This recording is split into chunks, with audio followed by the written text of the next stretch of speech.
सियासत में कई ऐसे नेता हैं जिन्होंने जुर्म की दुनिया से निकलकर राजनीति में कदम रखा, लेकिन वे राजनीति में आकर भी अपनी माफिया वाली छवि से बाहर नहीं निकल पाए। उनके कारनामों ने हमेशा सुर्खियों में उनको बनाए रखा। ऐसा ही एक नाम है माफिया अतीक अहमद का। 5 बार विधायक और 1 बार सांसद बन चुका ये माफिया इस समय गुजरात की जेल में बंद है। हालांकि इससे पहले भी अतीक जेल में बंद होने के बावजूद वहीं से चुनाव भी लड़ा है, लेकिन जब जेल से चुनाव लड़ा कभी सफलता नहीं मिली। वर्ष 1989 में अतीक अहमद पर हत्या का पहला मामला दर्ज हुआ था। उस समय अतीक की उम्र महज 17 वर्ष थी। इतनी कम उम्र में हत्या का मुकदमा दर्ज होने के बाद उसने पीछे मुड़कर नहीं देखा।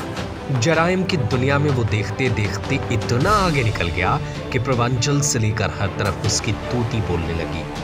1989 में राजनीति का रुख किया और शहर पश्चिम विधानसभा सीट से मैदान में उतरा।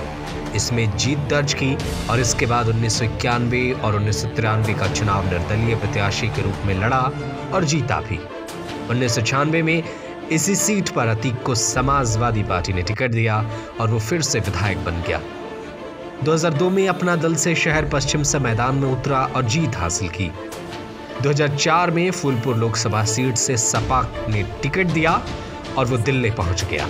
इसी वर्ष शहर पश्चिम की सीट पर उपचुनाव हुआ, जिस पर माफिया के भाई अशरफ को बसपा उम्मीदवार राजू पाल ने हराया ही नहीं बल्कि अतीक के उस किले को ढहा दिया जिस पर वर्षों से उसका कब्जा था। इसके बाद माफिया की जमीन खिसकती चली गई।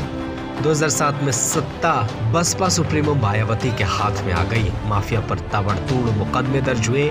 सांसद होते हुए भी अतीक अहमद भूमिगत हो गया। उस पर 20,000 का इनाम भी घोषित कर दिया गया। कुछ समय बाद नाटकीय ढंग से अतीक अहमद को दिल्ली पुलिस ने गिरफ्तार किया। बाद में वो नैनी जेल चला गया।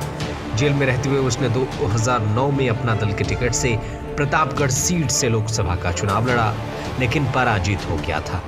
जेल में रहते हुए 2012 में अपना दल के टिकट पर शहर पश्चिम विधानसभा से चुनाव लड़ा। सभा के लिए न्यायालय ने उसे पेरोल भी मिल गई थी। रोशन बाग में उसने सभा की थी, लेकिन उसे पराजय का ही सामना करना पड़ा। देखना होगा कि इस बार क्या माफिया चुनाव लड़ते हैं, और लड़ते भी हैं तो क्या वो जीत कर विधानसभा पहुंचते हैं।